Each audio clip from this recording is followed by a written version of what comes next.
Sore hari ini Mei akan berbincang soal lembaga penjamin simpanan. Sebetulnya mungkin kawan Mandala sudah tidak asing karena sering ketemu sama teman-teman LPS di Mandala. Tapi untuk Anda yang mungkin baru aja mendengar apa itu LPS alias lembaga penjamin simpanan nih apa gitu, kok soal simpanan nih, apa yang dimaksud simpanan ini, terus menjamin juga kan, apakah kira-kira yang dijamin, nanti akan disampaikan, dikupas tuntas, dikupas dengan tajam oleh Kak Sap sama Kak Faisal. Mungkin yang pertama boleh dijelaskan dulu Kak Sap soal apa itu LPS gitu ya, apa aja fungsinya juga. Oke, siap. Terima kasih banyak nih Mbak Mei atas pertanyaannya. Mungkin ini kita kali kedua kali ya kita main ke Mandala. Ya? Pada saat itu 2024 pernah tuh kita bahas juga terkait LPS. Nah ini kita mungkin mau refreshment aja, mau ngasih tahu ulang kayak LPS itu apa sih gitu ya. Mungkin pernah dengar atau pernah lihat di bank-bank kayak gitu. LPS atau kepanjangannya Lembaga Penjamin Simpanan merupakan sebuah lembaga yang independen nih Mbak. Pada saat itu didirikan oleh pemerintah melalui Undang-Undang Nomor 24 Tahun 2004 tentang Lembaga Penjamin Simpanan. Pada saat 2004 itu didirikan oleh pemerintah, LPS ini memiliki tugas dan fungsi yang utama ada dua. Yang pertama adalah menjamin simpanan nasabah perbankan yang ditutup izin usahanya atau dicabut izin usahanya oleh OJK. Dan yang kedua adalah turut aktif dalam menjaga stabilitas sistem keuangan. Selain itu juga ada Selain itu juga melaksanakan resolusi perbankan atas bank-bank yang itu tadi dicabut izin usahanya oleh OJK. Awalnya memang itu aja tuh Mbak, menjamin simpanan nasabah yang ada di perbankan. Tapi pada saat itu di tahun 2023 tepatnya ya, itu terbit undang-undang baru Mbak, atau biasa kita sebut Undang-Undang P2SK, Pengembangan dan Penguatan Sektor Keuangan. Nomor undang-undangnya tuh Undang-Undang Nomor 4 Tahun 2023. Nah, atas terbitnya undang-undang baru ini, LPS tuh tugas dan fungsinya diperluas mandatnya. Yang awalnya cuma menjamin simpanan nasabah perbankan, tapi diperluas nantinya di tahun 2028 nih ya, mulai aktif itu akan melaksanakan yang namanya penjaminan atas polis asuransi gitu. Gak cuma penjaminan polis asuransi aja, tapi nanti di sana di tahun 2028 juga LPS juga akan melakukan yang namanya resolusi atas perusahaan-perusahaan asuransi yang nantinya dicabut izin usahanya juga oleh OJK kayak gitu. Jadi sekarang nih udah meluas, karena udah meluas mandatnya, jadi fungsinya makin banyak juga nih LPS Mbak. Nah, sebagai informasi juga, LPS ini sebenarnya dalam menjaga stabilitas sistem keuangan di Indonesia itu nggak cuma sendirian loh. LPS ini tergabung dalam sebuah komite atau yang biasa kita kenal dengan KSSK, Komite Stabilitas Sistem Keuangan. Sama siapa aja sih LPS ini tergabung di komite itu? Ada yang namanya Bank Indonesia, Otoritas Jasa Keuangan, dan juga Kementerian Keuangan. Masing-masing dari lembaga ini pastinya akan punya tupoksi sendiri-sendiri ya untuk menjaga stabilitas sistem keuangan. Kementerian Keuangan dengan fiskal ya, terkait kebijakan fiskal seperti itu. Nanti Bank Indonesia juga fokus pada makroprudensial seperti itu ya, moneter, makroprudensial, dan juga Kementerian Keuangan fokus OJK ya, pengawasan perbankan dan industri keuangan non-bank lainnya seperti itu. LPS sendiri ya fokus dong dengan tujuannya atau fungsinya, yaitu adalah menjamin simpanan nasabah perbankan dan otoritas resolusi seperti itu. Mereka berempat inilah garda terdepan ya untuk menjaga stabilitas sistem keuangan. Gitu sih secara singkatnya LPS itu. Pusing ya jadi empat orang tadi tuh ya. Sepertinya begitu ya. Terus kawan Mandala tadi ya, seperti yang disampaikan Kak Sap, menjamin simpanan nasabah bank. Kalau misalkan seandainya amit-amit banknya bangkrut, kira-kira nasib tabungan Bapak Ibu gimana? Iya ya, gimana ya tabungan saya gitu. Waktu itu seputar itu tuh. Jadi ketika masyarakat itu kita trigger sama pertanyaan itu, baru tuh, oh iya ya gimana ya, saya nggak kepikiran tuh kalau bank bangkrut itu gimana uang kita gitu. Terus sebagai lembaga penjamin simpanan Kak, ini kan tugas utamanya adalah ya menjamin simpanan nasabah tentu ya yang ada di bank. Boleh nggak dijelaskan syarat, kriterianya, seperti apa sih simpanan yang dijamin sama LPS tuh? Oke, siap. Aku mungkin akan jawab pertanyaan dari Mbak Mei yang kali ini ya. Syarat penjaminan LPS. Dari tadi kan disebutin LPS menjamin simpanan nasabah, menjamin simpanan nasabah. Tentu kita jamin tapi ada syaratnya. Nah, biasanya syaratnya ini kita perkenalkan kepada masyarakat umum itu sebagai syarat 3T. Gampangannya 3T. Nah, apa sih 3T ini terdiri dari apa aja? Jadi T yang pertama yaitu adalah tercatat dalam pembukuan bank. Lalu T yang kedua yaitu tingkat bunga simpanan yang diterima ini tidak melebihi tingkat bunga penjaminan yang telah ditetapkan oleh LPS. Nah, nggak berlaku untuk bank syariah ya Mbak ya. Lalu yang terakhir, T yang terakhir yaitu adalah tidak diindikasikan dan atau terbukti melakukan perbuatan melanggar hukum yang mengakibatkan kerugian bank. Selama ketiga syarat ini dipenuhi nantinya, terus pada saat itu nanti misalnya ada banknya ditutup, dicabut izin usaha oleh OJK. Nah, selama memenuhi kriteria penjaminan 3T, nanti maka akan simpanannya akan dijamin oleh LPS. Ada informasi juga Mbak, jadi besaran simpanan yang dijamin oleh LPS itu maksimal adalah sebesar 2 miliar per nasabah per bank. Jadi misalnya nih ada seseorang ya, sebut saja dia Mawar gitu. Mawar punya uang 5 miliar gitu. Sultan lah ya, Sultan banget, crazy rich gitu ya, 5 miliar nih. Nah, kalau bisa Mawar ini punya uang 5M, jangan ditempatkan di satu bank aja. Jangan tempatkan semua telur di satu keranjang. Kalau pecah kan ya pecah semua toh. Jadi Mawar harus pintar-pintar karena Mawar tahu bahwa besaran simpanan yang dijamin oleh LPS ini maksimal 2 miliar. Ya sebar tuh simpanannya 2 miliar di bank A, 2 miliar di bank B, 2 miliar di bank C. Kalau misalnya amit-amit suatu saat nanti sebuah bank ini dicabut izin usaha terus dilikuidasi oleh LPS ya, simpanannya akan dijamin karena besarannya kan maksimal 2 miliar. Seperti itu sih Mbak.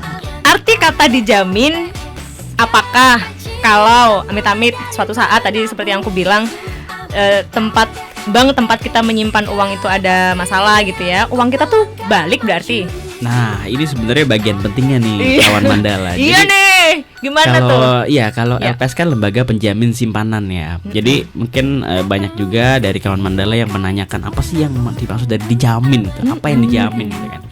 Nah, jadi kalau misalnya masyarakat menabung di bank gitu ya, dan suatu saat ya misalnya bank tersebut dicabut izin usahanya oleh OJK. Nah, kan simpanan masyarakat tersebut kan sebenarnya masih ada di bank itu kan, tapi kan banknya dalam tanda kutip bangkrut gitu ya. Lalu bagaimana nih nasib simpanan-simpanan ini gitu loh? Ada petani, nelayan atau ibu bapak yang pensiunan ya, masih ada simpanannya di bank itu. Kan mereka juga itu hak mereka gitu kan.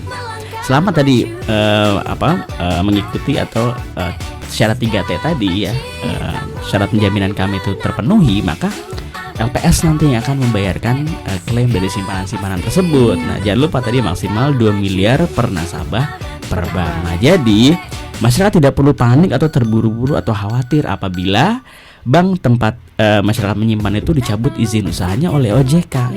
Kenapa? Karena ada LPS yang menjamin simpanan masyarakat ya. Dengan catatan tadi masyarakat perlu memenuhi syarat penjaminan LPS yaitu 3T seperti itu. Itu tadi ya kawan Mandala, semoga mencerahkan tuh penjelasan dari Kak Faisal. Anda masih dengarkan Teras Mandala sore hari ini, masih bareng Mei, ada Kak Sap dan Kak Faisal. Ini masih ngomongin soal LPS. Tadi ada persyaratan yang perlu dipenuhi agar simpanan kita itu dijamin sama bank, sama LPS. Ada 3T tadi disebutnya Kak Sap. 3T pertama tercatat dalam pembukuan bank tuh seperti apa Kak Sap? Apakah buku tabungan kita tuh maksudnya atau gimana sih? Oke, berarti ini kita masuk lebih dalam ya, kita kupas lebih dalam terkait syarat penjaminan LPS yang disebut 3T. Kita masuk ke T yang pertama yaitu tercatat dalam pembukuan bank. Maksudnya gimana? Maksudnya adalah sebagai rekan-rekan penabung ya atau nasabah gitu, yang perlu dipastikan utamanya adalah dalam saat kita menabung di sebuah bank itu pastikan memang kita benar-benar menabung gitu. Jadi setiap datang ke banknya misalnya nabung 1 juta itu memang benar-benar dibukukan. Biasanya kan ada ya kalau kita nabung tuh yang ada yang namanya buku tabungan. Real tuh kita nabung 1 juta, oh ya memang ada nih mutasi uangnya gitu ya, ada uang masuk gitu ya, 1 juta sebesar 1 juta, nolnya nggak hilang satu gitu ya. Kita harus pastikan itu tuh di buku tabungan pertama. Mungkin kalau nabungnya juga lewat aplikasi atau mobile banking itu selalu sering-sering ngecek lah mutasi uang masuk, uang keluar, itu kita juga harus pastikan memang benar transaksi itu kita yang melakukan seperti itu. Selain itu juga dalam rangka menabung ya, seorang nasabah itu nggak boleh nggak boleh yang namanya mengedepankan asas percaya aja deh. Misalnya mau nabung di bank A gitu ya, tetangganya tellernya gitu ya. Aku mau nabung tapi karena aku percaya sama tetanggaku, udah dia Titip tellernya aja lah, titip aja gitu. dah. Nih aku mau nabung 10 juta, tolong dong ditabungin tabungin di bank A gitu. Nah itu nggak boleh kayak gitu, asas-asas kayak gitu tuh nggak boleh. Kenapa? Karena ya amit-amit ya, kita nggak pernah tahu manusia itu kayak gimana ke belakangnya, apakah memang dia benar baik atau enggak. Jadi yang titip-titip itu nggak boleh, karena belum tentu tabungan itu akan setorkan ke bank, dicatat di pembukuan, itu belum tentu kan, kita nggak tahu asas percaya.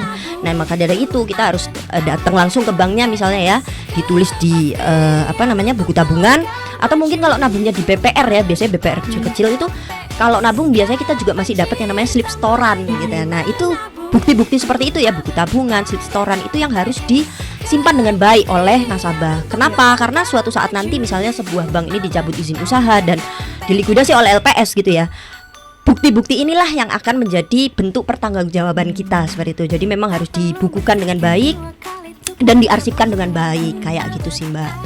Gambaran ininya ya, tercatat dalam pembukuan bank tuh gimana ya? Ya gambarnya seperti itu tuh kawan Mandala. Iya, jadi kalau asas kepercaya ya benar disetor, tapi nggak tahu kita setornya kemana. Betul banget. Jangan-jangan disetor ke rekeningnya sendiri nanti. Nah, bisa jadi.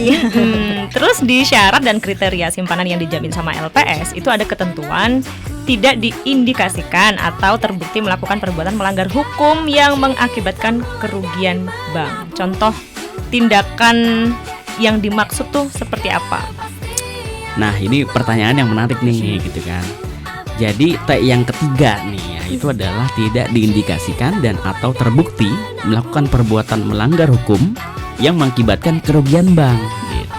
Jadi maksud dari prasyarat tersebut yakni LPS itu tidak menjamin simpanan nasabah apabila nasabah tersebut melakukan tindakan yang bisa menyebabkan kerugian pada bank hingga dicabut izin usahanya oleh OJK. Nah misalnya melakukan tindak pidana di bidang perbankan. Nah mungkin kita terangkan gitu ya. Tindak pidana perbankan adalah setiap perbuatan yang melanggar ketentuan yang diatur dalam undang-undang perbankan maupun yang terdapat dalam ketentuan pidana umum ataupun dalam tindak pidana khusus lainnya yang terkait dengan tindak pidana di bidang perbankan. Jadi ada beberapa contohnya nih Mbak. Mungkin kita sampaikan contohnya ya. Jadi ada beberapa tindak pidana perbankan yakni dengan sengaja memaksa bank atau pihak terafiliasi untuk memberikan keterangan yang membuka rahasia bank gitu ya. Nah ini satu contoh. Contoh lainnya adalah melakukan pencatatan palsu. Jadi dia simpanannya misalnya 10 juta, dicatatnya 100 juta. Berarti kan melakukan pencatatan palsu gitu kan. Aliran dananya tidak benar-benar mengalir gitu ya. Terus menghilangkan atau tidak memasukkan pencatatan dalam pembukuan laporan rekening suatu bank. Jadi mirip lah seperti yang tadi. Jadi intinya kita itu harus beritikat baik gitu ya. Nasabah ini harus beritikat baik. Jadi bukan menabung itu untuk semata-mata memaksimalkan kepentingan atau keuntungan pribadi meskipun itu melanggar hukum. Nah itu kan tidak elok gitu loh ya. Jadi tentunya yang kita jamin adalah tadi yang beretikat baik dan tadi ya yang menjaga atau memastikan 3T ini terpenuhi seperti itu. Oke, jadi yang intinya yang tidak melakukan perbuatan yang melanggar hukum lah ya.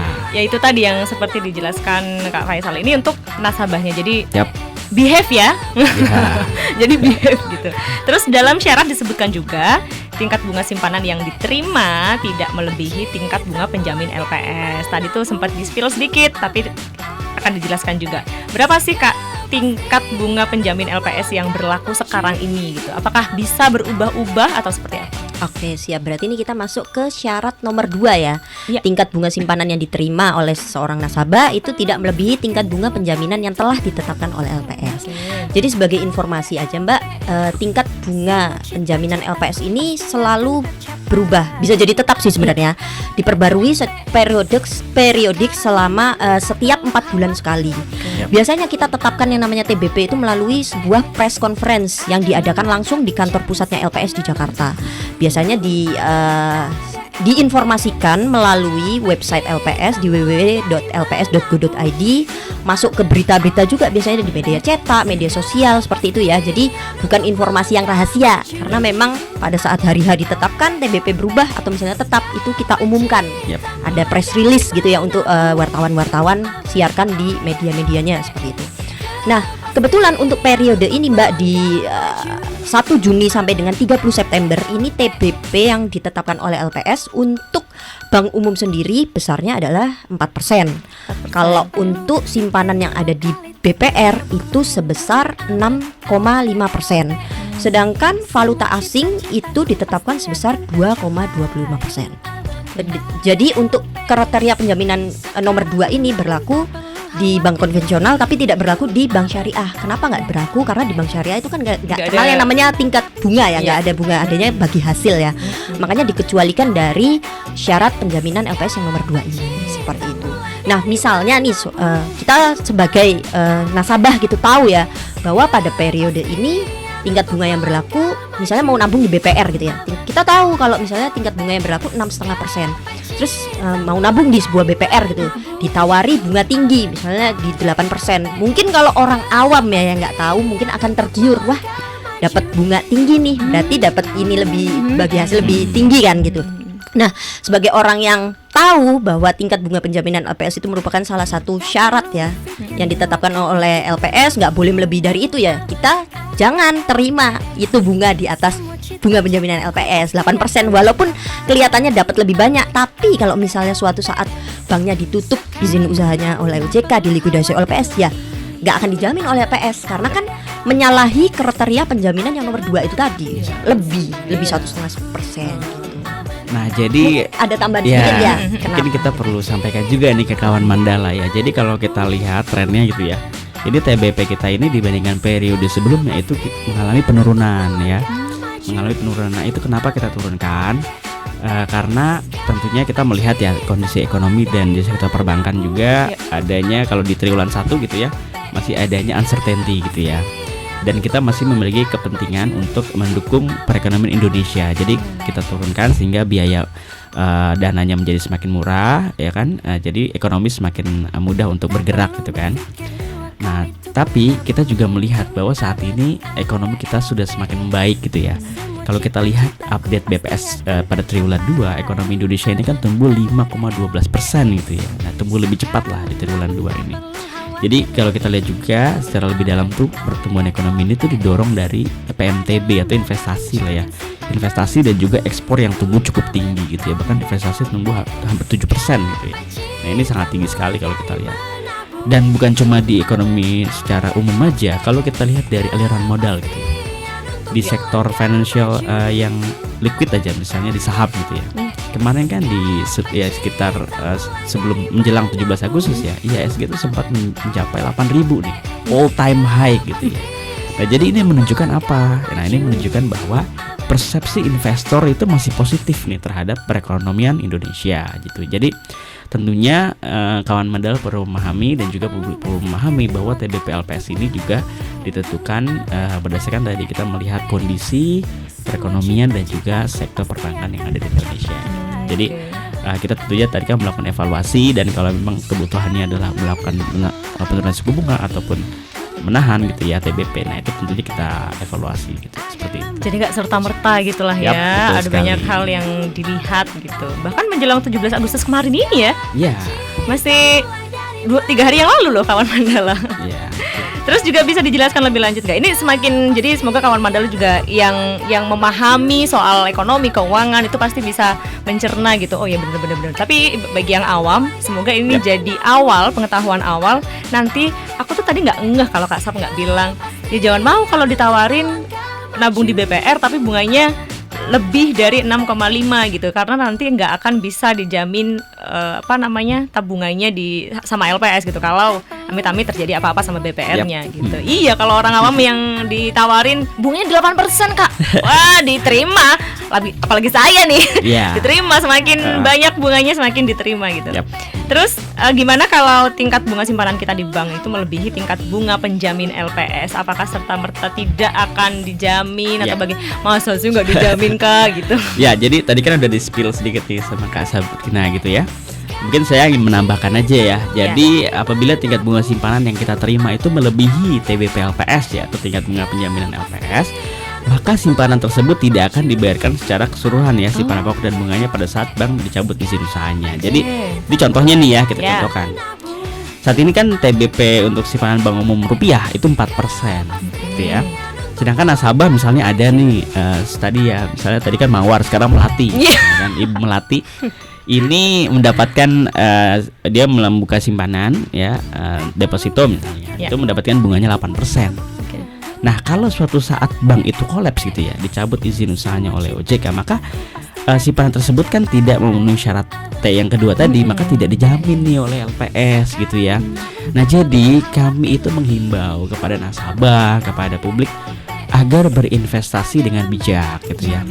Jadi silakan saja kita membuka apabila ingin berinvestasi tadi dengan yield ataupun bunga yang tinggi gitu ya. Tapi kan ada resiko juga. Iya. Nah, sekarang kita tanya ya, kok dia mau memberikan bunga setinggi? Apakah dia butuh dana gitu kan? Nah, itu kan jadi pertanyaan. Nah, jadi tadi kan kita juga dalam berinvestasi perlu bijak, kita perlu mempertimbangkan resikonya, dan juga jangan lupa kalau mau simpanan dijamin oleh LPS harus mengikuti atau memenuhi prasyarat 3T gitu. Jadi pastikan ya kawan Mandala bahwa simpanan aman dijamin oleh LPS, tapi harus penuhilah 3T gitu. Penuhilah 3T itu gitu ya, sebelum nanti menyesal. Iya ya, kenapa waktu itu tergiur sama Ya. hal-hal yang sebetulnya kayak janganlah, mending yang bener-bener aja gitu. Yap. Terus gimana sih LPS itu menjamin dana nasabah tuh gimana gitu? Oke, siap. Jadi perlu kita ketahui bahwa bank ini punya status gitu ya. Ya. Ada yang namanya bank berstatus bank normal kayak gitu. Biasanya kita memang melakukan nasabah-nasabah itu nabung di bank yang masih normal, yang masih sehat gitu ya. Nabung seperti biasa, nabung kayak gitu ya. Nah, suatu ketika mungkin sebuah bank ini mengalami yang namanya kesulitan, udah mulai batuk-batuk, sakit-sakit lah gitu ya. Contohnya gimana? Contohnya misalnya biasanya nih setiap bulan dia membayarkan bunga rajin, membayaran bunga misalnya 500.000 ya, terus tuh 500.000. Tapi suatu ketika dia mulai batuk-batuk itu tadi ya, asetnya tidak liquid ya, dia nggak punya uang, mungkin mulai seret untuk membayarkan bunga-bunganya, itu kan berarti tanda-tanda kurang sehat gitu ya. Bayar gaji karyawan seret, nggak sampai nunggak-nunggak, itu kan tanda-tanda ya kayak gitu ya. Nah, biasanya bank seperti itu tuh biasanya disebut tingkat kesehatannya adalah bank dalam penyehatan seperti itu. Nah, bank dalam penyehatan ini diberikan waktu oleh OJK maksimal selama 1 tahun untuk menyehatkan diri kembali. Untuk berobat lah ya. Betul. Nah, ketika bank tersebut diberi waktu 1 tahun terus tetap nggak bisa menyehatkan diri kembali, biasanya statusnya turun lagi tuh Mbak, ditetapkan menjadi bank dalam resolusi. Nah, informasi lagi, ketika bank beroperasi normal itu seperti yang telah disebutkan sebelumnya, bahwa setiap bank yang berada di Indonesia itu wajib menjadi peserta penjaminan LPS. Yap. Atas kewajiban itu timbullah maka masing-masing dari mereka ini wajib membayar yang namanya premi penjaminan kepada LPS yang dibayarkan setiap 1 semester sekali, berarti setahun 2 kali ya. Besarnya 0,1% dari dana pihak ketiga yang dikumpulkan oleh bank-bank tersebut. Nah, sebenarnya kita hubungannya memang LPS itu langsung ke banknya ya. Jadi bukan nasabahnya aku harus bayar apa nih, premi kah aku bayar, enggak. Nasabah tidak dibebani premi, yang dibebani hanya banknya. Jadi makanya ketika suatu banknya mengalami bermasalah ya, tadi mulai ditetapkan bank dalam penyehatan, terus turun lagi menjadi BDR, dan memang pada saat BDR itu tetap nggak bisa menyehatkan lagi ya dirinya sendiri, itu biasanya akan ditetapkan melalui proses yang namanya list cost test. List cost test ini untuk menentukan apakah bank ini layak diselamatkan atau tidak diselamatkan. Kalau misalnya tidak layak diselamatkan, biasanya kita likuidasi seperti itu, dicabut izin usaha oleh OJK, dilikuidasi oleh LPS. Nah, barulah pada saat bank itu dilikuidasi, itu LPS mulai namanya yang melakukan pembayaran simpanan-simpanan. Tapi sebelumnya harus melalui proses yang namanya rekonsiliasi dan verifikasi. Buat apa sih reconver itu? Untuk menentukan nih simpanan-simpanan mana yang simpanan layak bayar dan mana yang tidak layak bayar. Gimana caranya menetapkan itu? Yaitu tadi kita melihat, balik lagi ke syarat penjaminan LPS sebelumnya yang 3T. Selama memenuhi kriteria itu kita periksa, kita reconvert. Selama memenuhi biasanya akan dibayarkan oleh LPS. Nah, proses reconvert ini sendiri berlangsung sesuai undang-undang itu maksimal 90 hari kerja sejak bank dicabut izin usahanya oleh OJK gitu Mbak. Maksimal 90 hari kerja. Tapi paling cepat ya Mbak ya, biasanya tahap 1 nih, kalau misalnya simpanan tersebut ditetapkan free and clear, nggak terlalu bermasalah gitu ya, biasanya kan cepat tuh ditetapinnya. Itu maksimal 5 hari kerja sejak cabut izin usaha, LPS sudah mengumumkan untuk tahap 1 mana-mana aja yang layak bayar kayak gitu. Seperti itu sih. Jadi sebenarnya intinya adalah selama simpanan itu memenuhi kriteria penjaminan LPS yang 3T, yaitu masyarakat nggak perlu khawatir gimana nih banknya ditutup, uangku gimana. Nah, nggak perlu khawatir selama memenuhi kriteria, aman, tidak berlaku jahat ya. Iya benar. Udah dijamin oleh LPS gitu sih. Kita review lagi obrolan dari awal sampai akhir dan pesan-pesan nih dari Kak Sap sama Kak Faisal untuk kawan Mandala.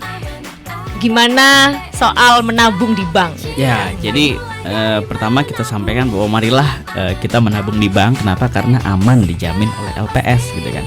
Saat ini semakin banyak juga kemudahan yang diberikan oleh bank. Nah, agar masyarakat tadi bisa mudah menabung gitu. Banyak bank yang sudah membuka dan memberikan layanan digital ya, seperti yang kita tahu. Sehingga kita bisa lebih mudah bertransaksi secara kapanpun dan dimanapun gitu kan. Dan yang kedua, kalau ada informasi ada bank yang ditutup atau dicabut izin usahanya oleh OJK, jangan panik gitu ya, karena kan ada kami, ada LPS gitu ya. Jadi selama kita yakin bahwa kita memenuhi prasyarat penjaminan 3T, maka simpanan yang di bank akan dibayarkan kembali oleh LPS atau klaimnya akan dibayarkan gitu kan. Nah, Oke, itu dari Mas Faisal ya. Nah, sekarang mungkin dari aku. Benar kata Mas Faisal, jadi nasabah yang nabung di bank tuh nggak perlu khawatir, nggak perlu risau kalau misalnya sebuah bank dicabut izin usaha oleh OJK dan dilikuidasi oleh LPS, karena kan ya pasti tabungannya tuh aman selama memenuhi kriteria penjaminan LPS yang 3T tadi. Nah, sebagai informasi juga nih Mbak ya, jadi LPS itu sebenarnya kantor pusatnya tuh ada di Jakarta dari awal berdiri sampai tahun lalu. Nah, kebetulan pada tahun 2024 itu LPS meresmikan 3 kantor perwakilan Mbak, yang mana ada yang pertama itu kantor perwakilan 1 ada di Medan dengan wilayah cakupan seluruh Sumatera.